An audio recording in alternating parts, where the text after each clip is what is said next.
Hello, I'm Venky Shankar, the Coleman Chair, Professor of Marketing and Director of Research, Center for Retailing Studies, Mays Business School, Texas A&M University. And I'm Thomas Dotzel, Assistant Professor of Marketing at the University of Nebraska, Lincoln. In this video, we will talk about the value that B2C service innovations can generate for firms. Just to make sure that we are all on the same page, let's start with a formal definition of service innovation, which comes from one of the articles we've written.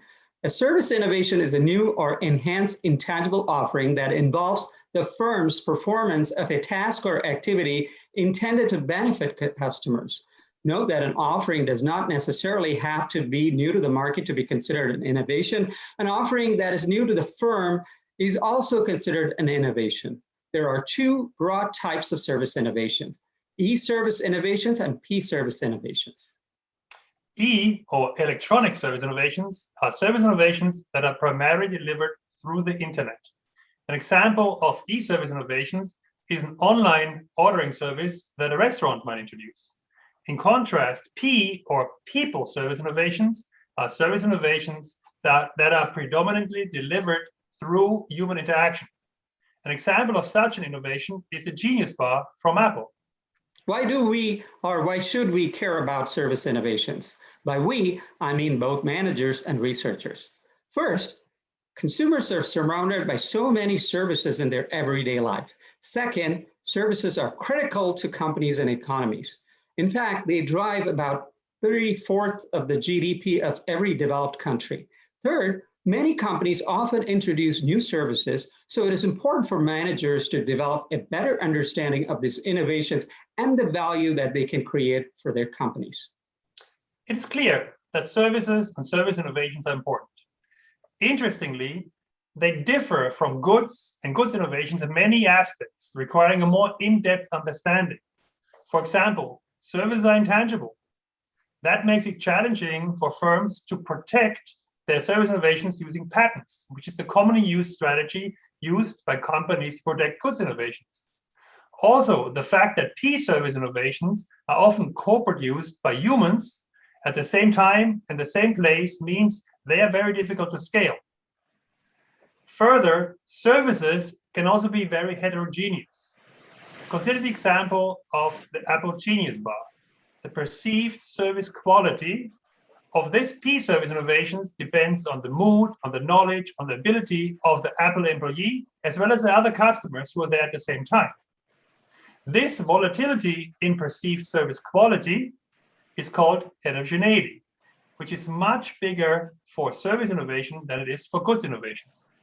New services or service innovations are vital to the growth of companies and the economies.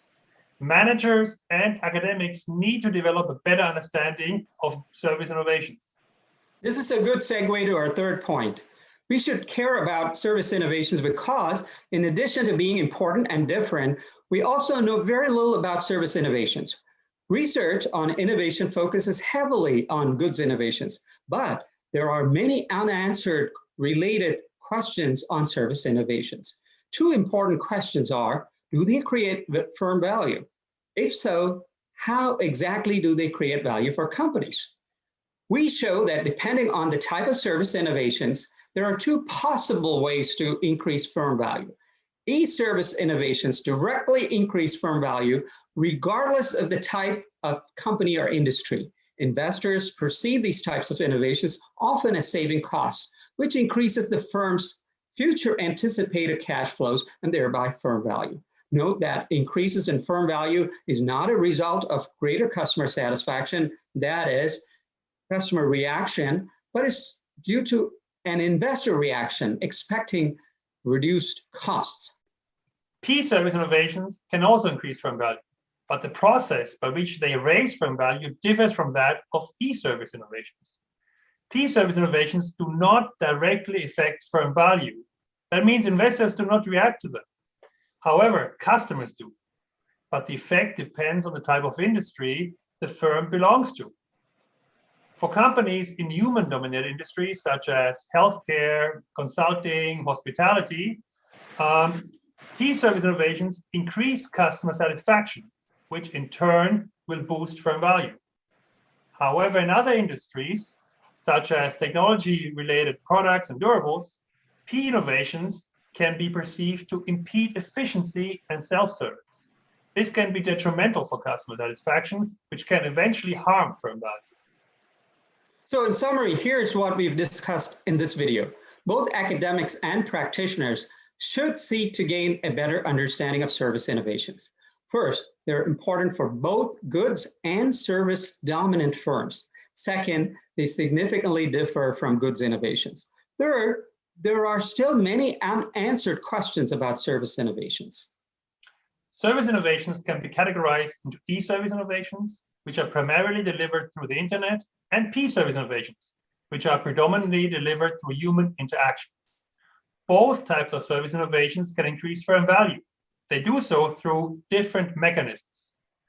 Whether a company is goods or service dominant or in a human dominated industry, it should leverage the internet to develop e-service innovations.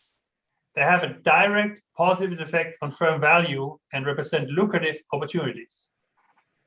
Companies in human-dominated industries such as hospitality, healthcare, and consulting should also nurture P-service innovations because they are indirectly positively associated with firm value through customer satisfaction.